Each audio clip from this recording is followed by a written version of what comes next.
વિદ્યાર્થી મિત્રો, બહિર્ગોળ લેન્સ અને અંતર્ગોળ લેન્સ વડે રચાતા પ્રતિબિંબની આપણે આકૃતિની જરા વાત કરીએ. આ આપણી પાસે બહિર્ગોળ લેન્સ છે.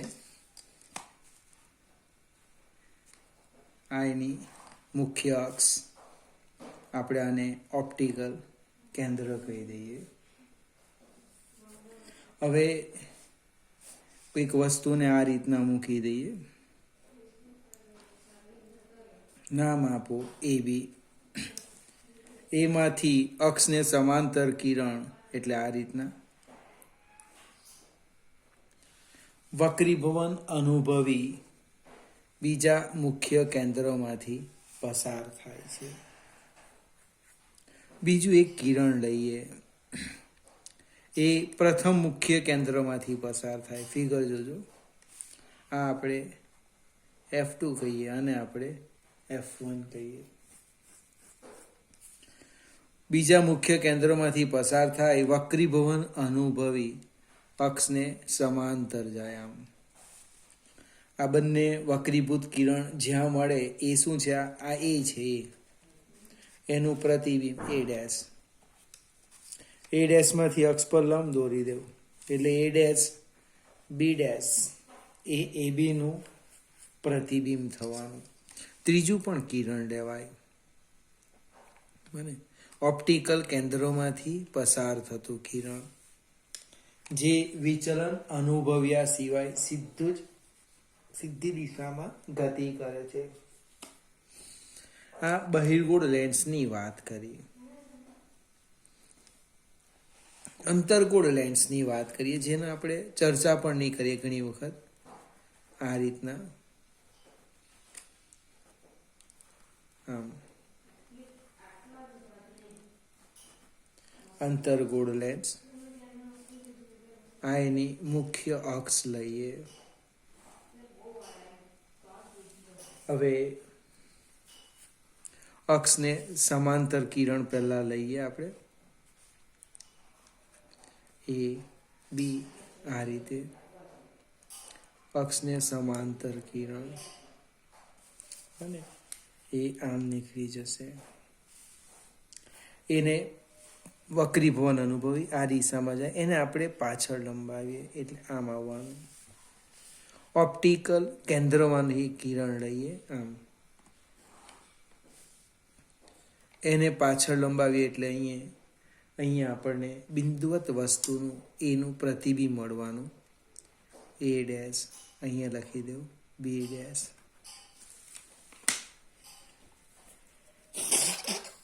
આપણી પાસે જે પ્રેક્ટિકલ છે એ પ્રેક્ટિકલની અંદર અંતર્ગોળ લેન્સ, બહિર્ગોળ લેન્સ અરીસાના પ્રયોગો છે. આ વખતે પ્રેક્ટિકલ થયા નથી. બની શકે આવી રચના તમને પૂછી કાઢે. પૂછે ન પૂછે અલગ વસ્તુ, પણ પ્રતિબિંબ કેવી રીતે મળે એ સમજવું જોઈએ. બને અરીસામાં લગભગ બાકી છે, તમારે આનો પ્રયત્ન કરવાનો. સેજ આપણે આગળ જઈએ. મોટવણી, એમ તો આપણે લગભગ સૂત્ર લખેલું જ છે. મોટવણી, રેખીય મોટવણી,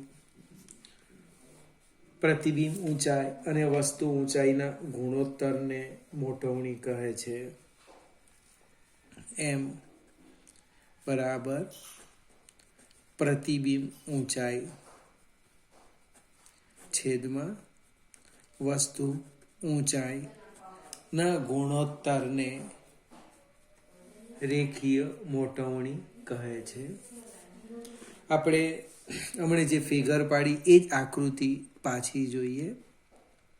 આ બહિર્ગોળ લેન્સ, હું એકમાત્ર બહિર્ગોળ લેન્સની વાત કરીશ. હવે આકાર જરાક બરાબર નથી, પણ હવે કંઈ વાંધો નહીં. આ એની અક્ષ લઈ લઈએ. અહીં એક વસ્તુ લઈ લઈએ AB. એની ઊંચાઈ લઈએ HO ફોર ઓબ્જેક્ટ.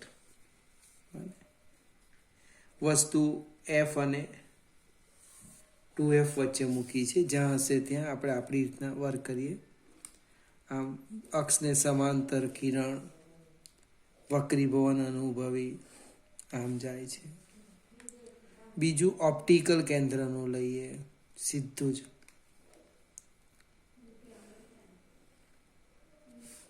એક ઓપ્ટિકલ કેન્દ્રમાંથી પસાર થયું અને ઓ કે અથવા જે નામ આપો તે.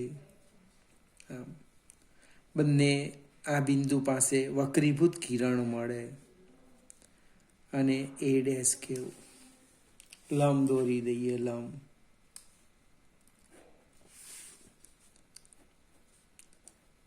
બી ડેશ. હવે આ અક્ષ છે, આ સે જરાક ઉપર લીટી જતી રહેલી છે અને ધારો કે હું પી કહી દઉં તો બે ત્રિકોણ લઈએ આપણે. બે ત્રિકોણની વાત કરીએ. પહેલાં તો એ બી લખી દઈએ, HO વસ્તુ ઊંચાઈ, A dash B dash HI પ્રતિબિંબ ઊંચાઈ. ત્યાર પછી OB વસ્તુ અંતર, OB ડેશ V પ્રતિબિંબ અંતર. હવે કોઈ ખૂણાનો ઉપયોગ કરે, ધારો કે આ થીટા, તો આ થીટા ટેન થીટા લઈને પણ સમજાવે. આપણી બુકની અંદર ત્રિકોણની સમરૂપતા લીધી છે. ત્રિકોણ ABO અને ત્રિકોણ A dash B dash O એ સમરૂપ ત્રિકોણ છે. એ સમરૂપ ત્રિકોણ છે મીન્સ એની બાજુઓનો જે ગુણોત્તર છે એ સરખો મળે. યાદ રાખવાનું, સમરૂપ ત્રિકોણમાં 5 એટલે કોઈ પણ બે બાજુ તમે લે એને અનુરૂપ એનો ગુણોત્તર કેવો મળે? સરખો મળે. સરખો મીન્સ ત્રિકોણ ABO ની વાત કરું તો હું AB બાય BO લખું.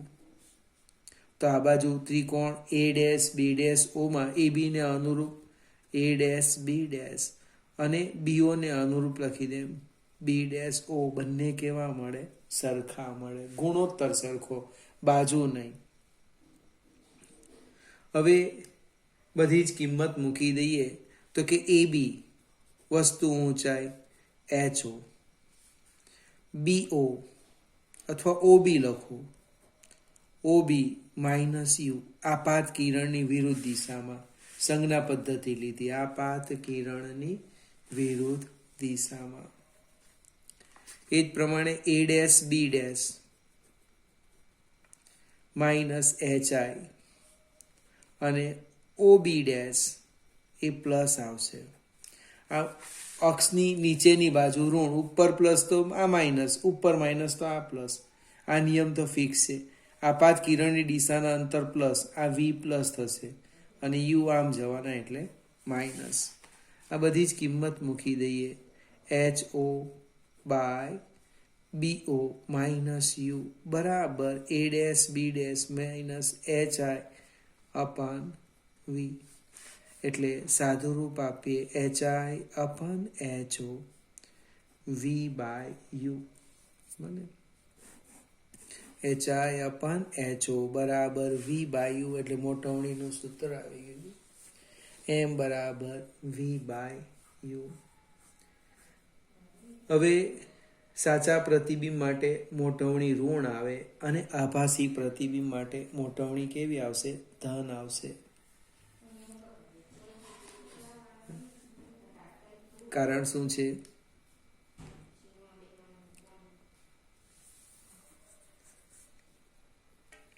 સાચા પ્રતિબિંબની વાત કરીએ આપણે તો M is equal to V by U. U તો હંમેશા કેવું આવવાનું? ઋણ આવવાનું.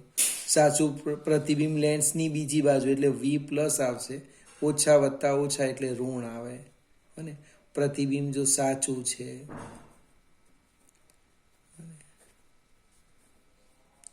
સાચું તો એમ નેગેટિવ, અને આભાસી છે એટલે જે બાજુ વસ્તુ છે એ બાજુ જ મળે, એટલે યુ પણ ઋણ, વી પણ ઋણ, ઓછા ઓછા વત્તા પોઝિટિવ આવશે. ફરીથી મોટવણી જોઈ, એક સ્ટેપ આગળ વધીએ. લેન્સનો પાવર, 10મા ધોરણમાં લગભગ આ શબ્દ આવ્યો હશે. લેન્સનો પાવર, પી. પાવર એટલે કાર્ય કરવાનો દર, શક્તિ, તાકાત આપણે બોલીએ તેમ. હવે લેન્સમાં કઈ તાકાત આવવાની?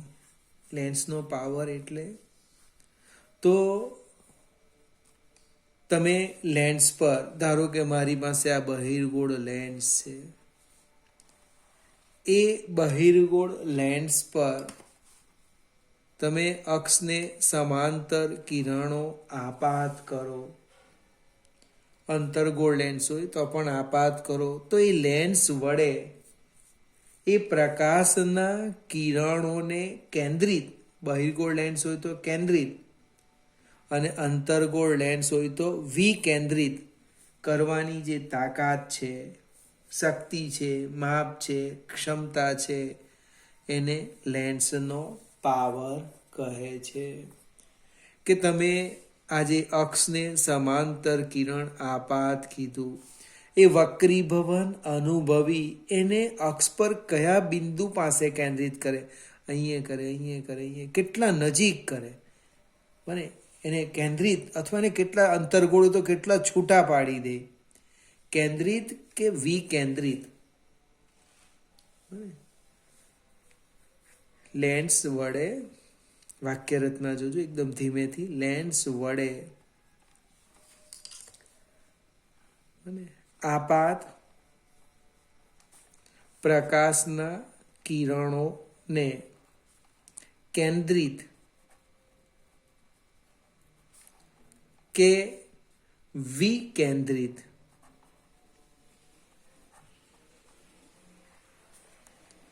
કરવાની ક્ષમતાને પાવર કહે છે. એકદમ નજીક કેન્દ્રિત કીધા, બહુ દૂર કેન્દ્રિત કીધા, પાવર ઓછો વધતો. હવે એને સમજવાના કેવી રીતે? તો આપણે આજ એક બહિર્ગોળ લેન્સ લીધો, હું પહેલાં સમજૂતી આપું પછી ચર્ચા કરીએ. એ આ રીતના કેન્દ્રિત કરે છે, અહીંયા આ બિંદુ આગળ કેન્દ્રિત કરે છે. સપોઝ આ જે ખૂણો છે, આપણી બુકની અંદર પ્રમાણે હું ડેલ્ટા લઈ લેમ, અને સમજવા ખાતર હું એચ લઈ લેમ, એચ. હવે અક્ષને સમાંતર કિરણ છે એટલે અહીંયા મુખ્ય કેન્દ્ર પર આવ્યા, એટલે આ જે થવાનું એ અંતર એફ થવાનું.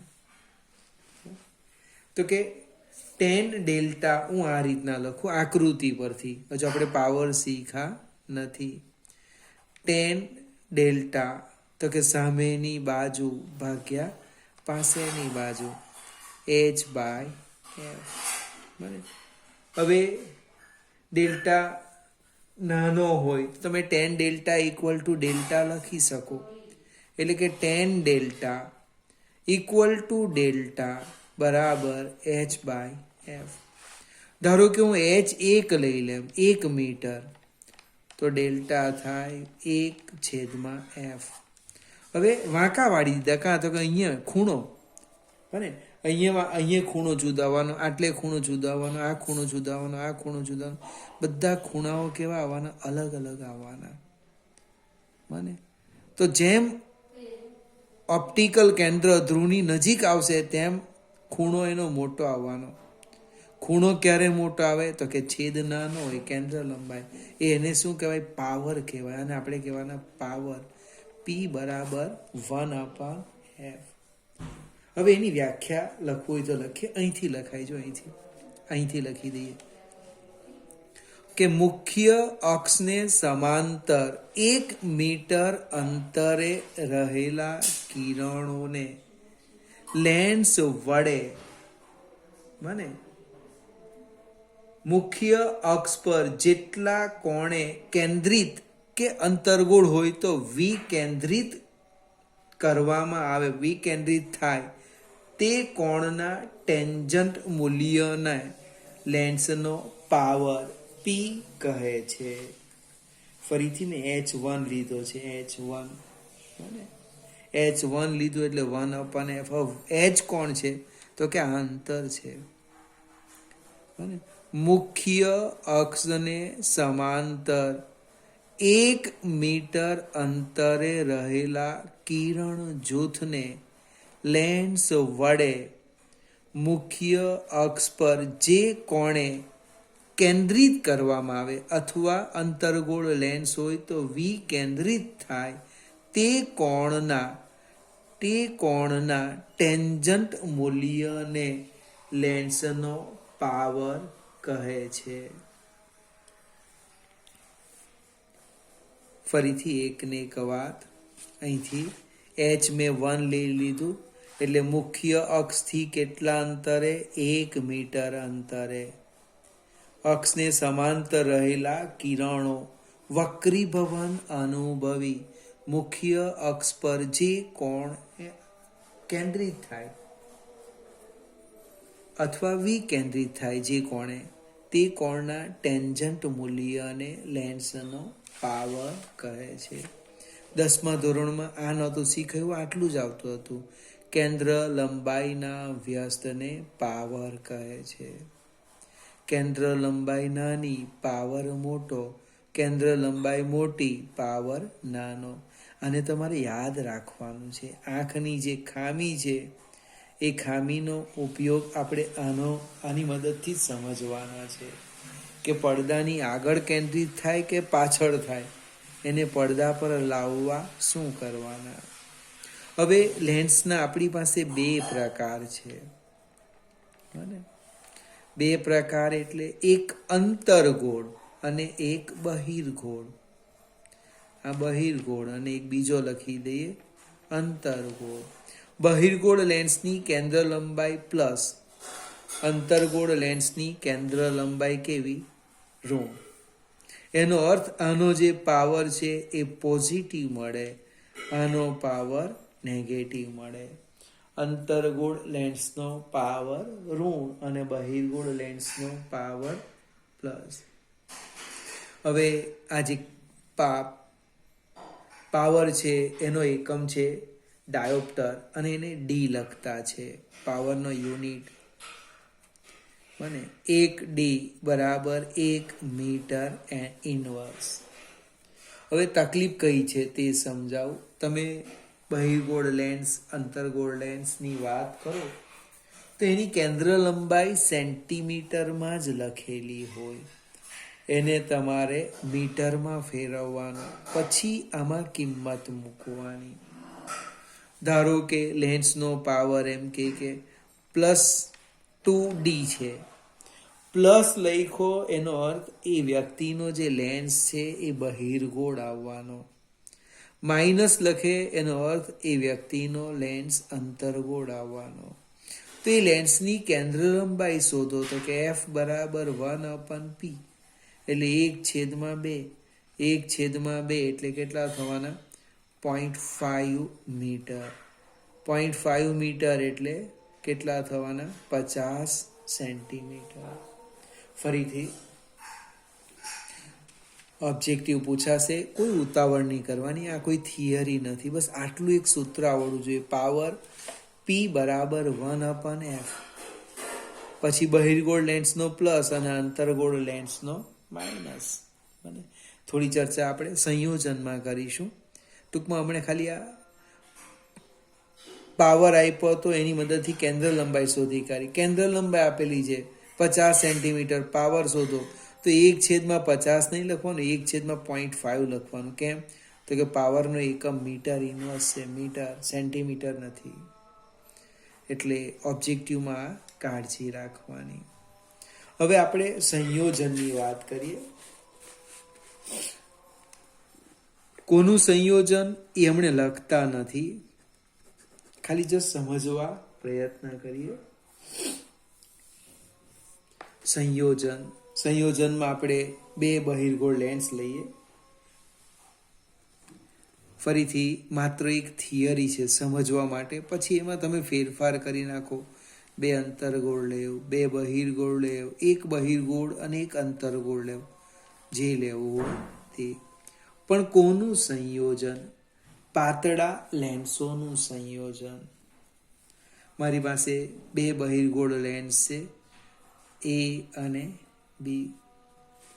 બંનેની અક્ષ એક જ બને તે રીતે એને એકબીજાના સંપર્કમાં મૂકેલા છે. આમ આપણે A બહિર્ગોળ લેન્સની કેન્દ્ર લંબાઈ +f1 અને બીની +f2 છે. હવે બંનેના સંપર્ક બિંદુનું નામ આપણે ચોપડી પ્રમાણે લખી દઈએ, P. હવે P થી U અંતરે, ધારો કે આપણે આ રીતના લઈ લઈએ.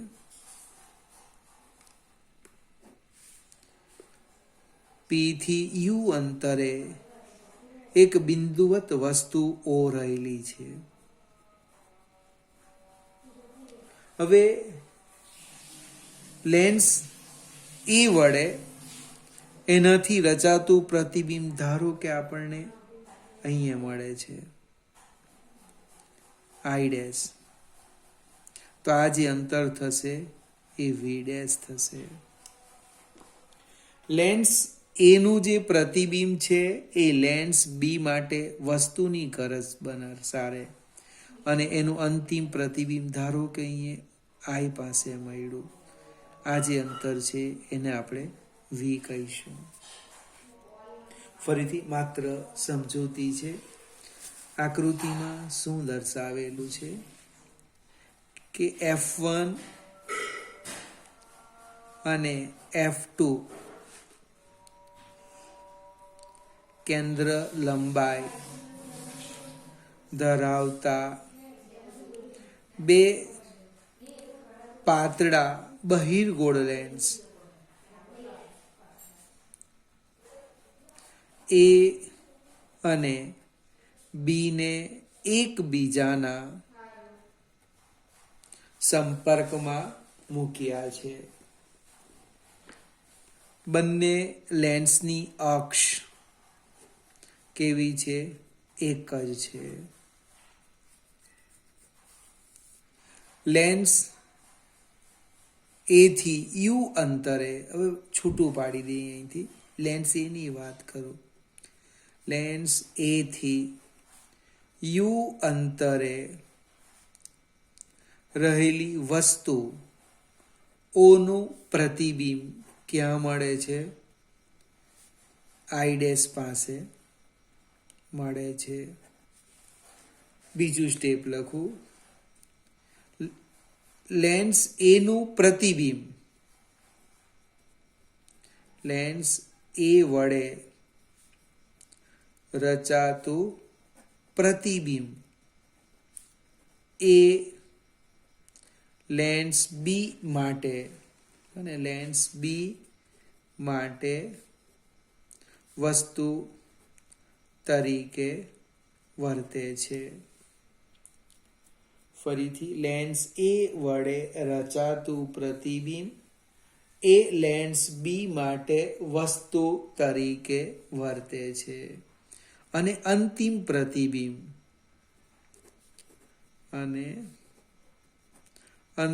પ્રતિબિંબ ક્યાં મળે છે? I પાસે. હવે આપણે એ લેન્સ A અને લેન્સ B માટે લેન્સના સૂત્રનો ઉપયોગ કરીએ. હું હેડિંગ લખું છું, જો લેન્સ A.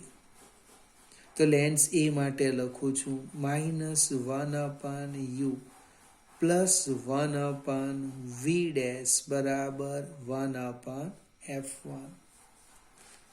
લેન્સ B માટે લખું, એની બાજુમાં જ લખીએ. લેન્સ B માટે હવે -1/v' +1/v = 1/f2.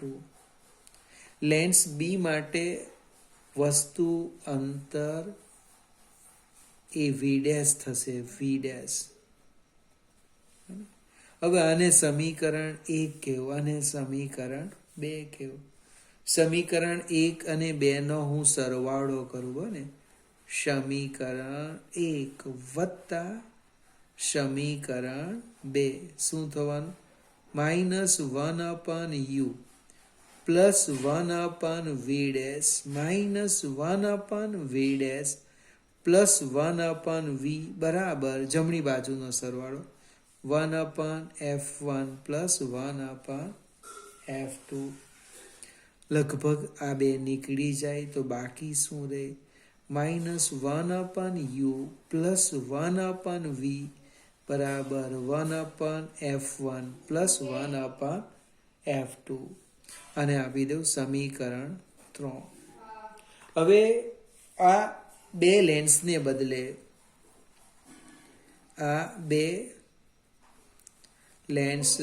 બદલે f કેન્દ્ર લંબાઈ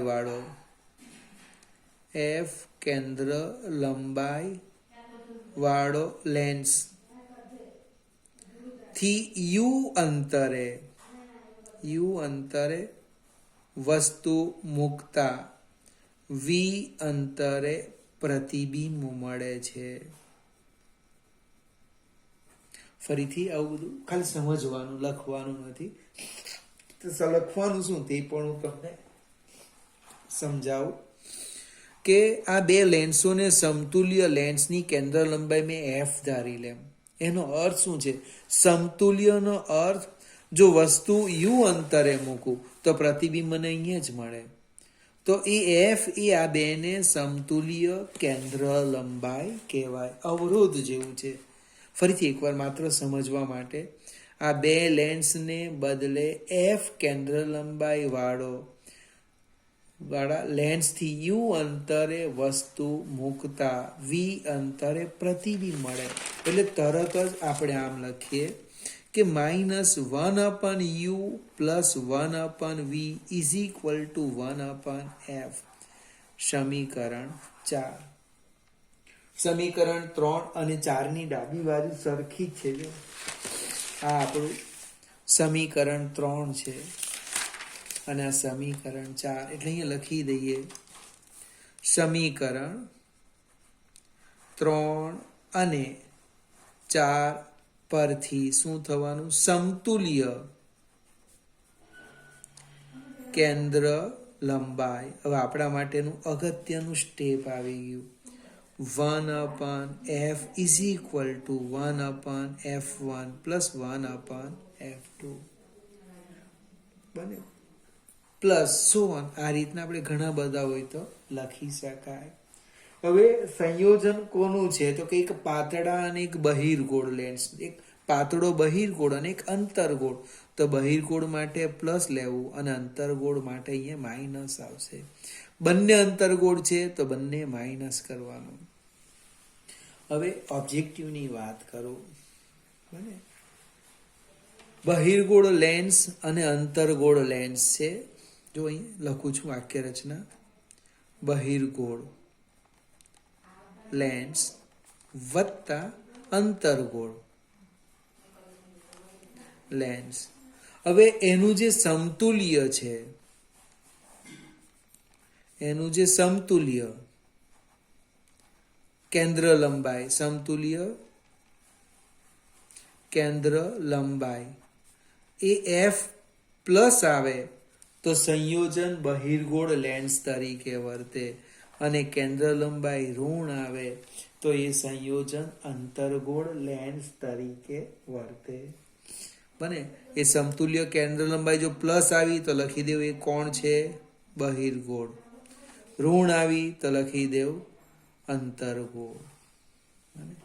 ફરીથી બહિર્ગોળ લેન્સ અને અંતરગોળ લેન્સ. પાવરની વાત કરીએ તો પાવર આપણે લખી ગયા કેન્દ્ર લંબાઈનો વ્યસ્ત. તો આ સમીકરણ તમે જો એના પછી પાવર પણ લખાય. પાવર P બરાબર શું થવાનું? P1 plus P2 plus P3 plus so on. Power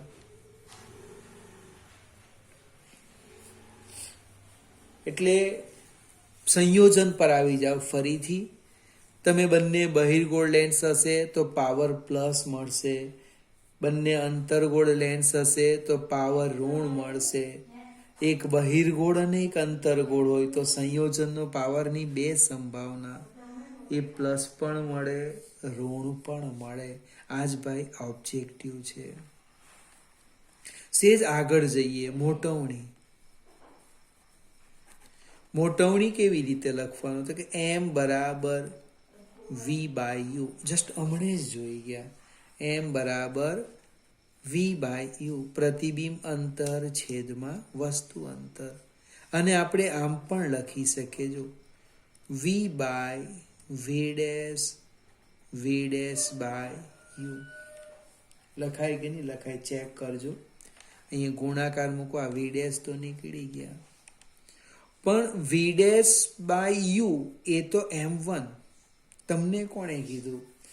તો કે લેન્સ એ નું પ્રતિબિંબ અંતર વી ડેશ છે અને વસ્તુ અંતર યુ છે. તો વી અને વી ડેશ શું છે? એ લેન્સ બી માટે છે. જો બી માટે આ વસ્તુ અંતર છે ને આ પ્રતિબિંબ અંતર છે, એટલે કે M2. એનો અર્થ મોટવણી શું થવાની? M1 ગુણ્યા M2. ફરીથી એક સાથે ત્રણ ઓબ્જેક્ટિવ. સંયોજનની વાત કરું. શબ્દ સાંભળો. સંયોજન. સમતુલ્ય કેન્દ્ર લંબાઈ 1/f બરાબર 1/f1 plus 1/f2 plus so on. અવરોધોનું સમાંતર જોડાણ જેવું છો. દરેક લેન્સની કેન્દ્ર લંબાઈના વ્યસ્તના સરવાળાનો વ્યસ્ત એ સમતુલ્ય કેન્દ્ર લંબાઈ. પાવર. દરેકના પાવરનો બેઝિક સરવાળો. મોટવણી ગુણાકાર. M1 ગુણ્યા M2. જેમ જેમ સંયોજન કરો ગુણ્યા M3 ગુણ્યા M4. કાળજી શું રાખવાની? કેન્દ્ર લંબાઈ કોની પ્લસ અને કોની માઇનસ, એટલે એને અનુરૂપ પાવર આવશે અને એને અનુરૂપ મોટવણી આવશે. ફરીથી અવાર સુધી જે લેન્સની આપણે વાત કરી એ બધી થિયરી એટલે ચર્ચા હતી. એક લેન્સ મેકરનું સૂત્ર છે, પૂછી શકાય. પણ એક આ સંયોજનની સંભાવના કેમ? તો કે લગભગ બધી જ ચર્ચા આવી ગઈ લેન્સની. એટલે આ થિયરી પરફેક્ટ તૈયાર કરવાની. 2 માર્કમાં પણ પૂછાય, 3 માર્કમાં પણ પૂછાય અને 5 માર્કમાં પણ પૂછાય. બને એકલું સમતુલ્ય કેન્દ્ર લંબાઈ પૂછે, બને અથવા ભેગું કરી દે કેન્દ્ર લંબાઈ, પાવર અને મોટવણી પૂછી શકાય 4 માર્કની અંદર. અને ઓબ્જેક્ટિવ, એક્ઝામ્પલ બધા જ માટે આ થિયરી કામની છે.